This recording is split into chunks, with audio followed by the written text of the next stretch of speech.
Sa iba pang balita, agad pinabulaanan ng Eastern Police District ang umano'y kumakalat na fake news kaugnay ng tumitinding bantang pansiguridad sa lungsod ng Marikina, bunsod ng umano ng mga serye ng kidnapping.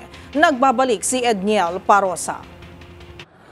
Pinasinungalingan ng Eastern Police District ang mga kumakalat na impormasyong talamak ang kidnapan ng kabataan sa Marikina maging sa mga karatig na lugar. Sa parayam ng DZRH News, tinawag na fake news ni EPD Director Police Colonel Villamor Tuliao ang umano'y pagdami ng nawawalang bata sa lugar. Nauna nang lumitaw sa ulap ng Marikina City Police na may mga batang ang napaulap na sumama sa isang grupo noong Nobyembre 10. Nangyari ito sa Barangay Santo Niño nang magsakay umanong isang puting van ng 4 na menor de edad pero nang imbestigahan ng pulisya. Sabi ni Colonel Tuliao, nakita rin naman ng 4 na binatilyo sa kanilang mga bahay matapos dumalo sa isa palang Bible study. Walang katotohanan yung mga missing children dito sa Marikina.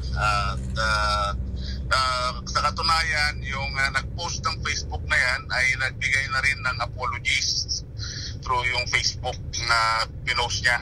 Mariin ang paalala ng pulisya sa publiko na manatiling mapagmatsyag at huwag agad maniwala basta sa social media. Para sa MBC TV Network News, ito si Edniel Parosa ng DZRH.